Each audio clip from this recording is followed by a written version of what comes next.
कल बीते रात्रि 14/2/25 को करीब 9:45 बजे पुराना दरभंगा रोड में दहियन के पास वाहन चेकिंग किया जा रहा था बुचहा थाने द्वारा। वाहन चेकिंग के दौरान ये दो लोग जो कि शातिर अपराधी हैं, इनको पकड़ा गया, जो कि एनएच पर जाकर के वाहन को लूटने की योजना बना रहे थे।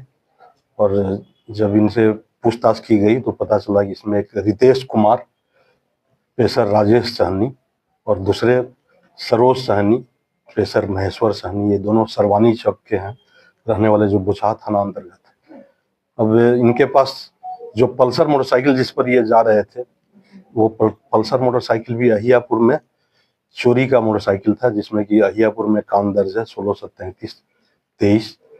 और इनके पास से जब इनका जांच किया गया तो रितेश सहनी के पास से देसी कट्टा मिला, और जो इनके साथ था एक देसी कट्टा मिला और एक कारतूस मिला, जिंदा कारतूस उसी कट्टा का। और इनके साथ जो सरोज सहनी था, उसके पास एक कारतूस, जिंदा कारतूस मिला, एक चाकू मिला जो कि काफी तेज चाकू है, और एक मोबाइल भी बरामद हुआ है। बाकी इन लोगों का इतिहास जानने की हम लोग कोशिश किए तो इतिहास बहुत लंबा चौड़ा है।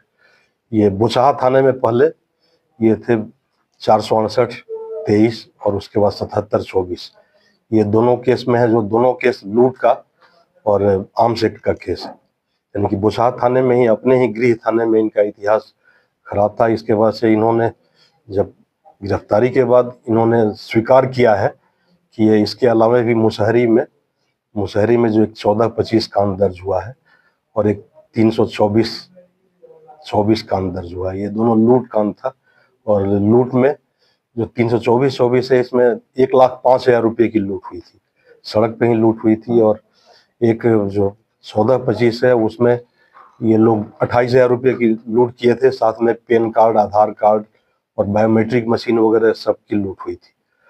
इसके अलावा आप लोगों को याद होगा कि एक आदित्य कुमार जो कि विद्यार्थी था, जो कि घर से पढ़ने जा रहा था और उस बैग अपने पीठ पर लादे हुए था। इन लोगों को ऐसा एहसास हुआ कि ये फाइनेंस कर्मी है, तो उसको भी इन्होंने उसका लूटा था, और मोटरसाइकिल, इसी मोटरसाइकिल का प्रयोग किया गया था, जो पल्सर मोटरसाइकिल बरामद हुआ है, इसी का प्रयोग किया गया था। और उसको गोली भी मारी गई थी आदित्य कुमार को। बसौली की घटना है, बस ये गढ़ा थाना में 125/25 दर्ज है। और इसके अलावा भी इन लोगों का सबसे बड़ी बात है कि जो मुसहरी में जो दो लूट कांड हुआ था, 14/25 और 324/24, ये दोनों ही कांड में इस पल्सर मोटरसाइकिल का यूज हुआ है। इनका एक बहुत बड़ा गैंग है, जिसमें कि मुख्य रूप से रितेश सहनी और सरोज सहनी जो आज गिरफ्तार हुए, और इसके अलावा भरत सहनी, सूरज सहनी, आलोक सहनी, ये सब लोग मिल करके कांड करते हैं। और इसमें मतलब कि अब तक का जितना भी कांड आप लोगों को बताया गया, सब में ये पांचों की भूमिका है। इसमें मतलब कि आगे भी हम लोग पूछताछ जारी किए हुए हैं। मास्टरमाइंड भरत सहनी है। भरत सहनी भी जो सरवानी चक के बगल में है, उसका गांव है, और उसी के और इन लोगों का कहना है कि जो लूट का पैसा था भरत सहनी के पास है, वहां पे छापेमारी भी हुई है। हम लोग आगे भी इसमें छापेमारी करेंगे, अनुसंधान में और भी बातें आएंगी। अभी क्या इन लोग की प्लानिंग थी? अभी जो बीते रात्रि जो 10:30 बजे, 9:45 के आसपास वाहन चेकिंग के दौरान जब ये लोग गिरफ्तार हुए तो इन लोगों से पूछताछ की गई, तो इनका कहना था कि एनएच पर जाकर के किसी ट्रक को ये लोग निशाना बनाने वाले थे, जो ट्रक लखनऊ की तरफ से आ रही थी। रिकवर्स में क्या था?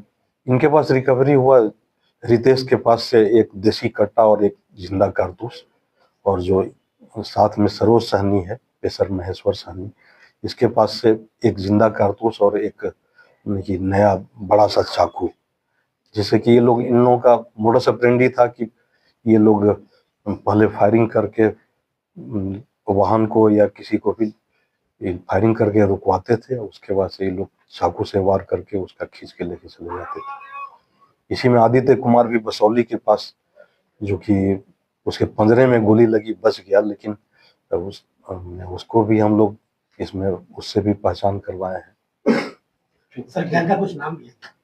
गैंग का कोई नाम नहीं है, लेकिन इसमें जो नाम हमने बताया कि इसका मुख्य जो गैंग का जो मुख्य नेता है उसका नाम है भरत सहनी, और इसी के साथ रितेश सहनी, सरोज सहनी, सूरज सहनी, आलोक सहनी, ये सब लोग उसके साथ काम करते हैं। और लगातार बीते 6-7 लूटकांड में इन्होंने अपनी संलिप्तता स्वीकार की है, और उसके आधार पर हम लोग ने जहां तहां छापेमारी करके जो कन्फेशन में जो चीज आया है उससे हम लोग एविडेंस भी मैंने कि इकट्ठा किए हैं, क्योंकि इन्हीं के बताए हुए जगह से हम लोग बायोमेट्रिक मशीन भी जो कि तोड़ के फेंक दिया गया था, मोबाइल जिसको कि छूर के फेंक दिया गया था, और भरत सहनी के यहाँ और सूरज के यहाँ हम लोग किए तो वहां से पैन कार्ड, आधार कार्ड वगैरह सब बरामद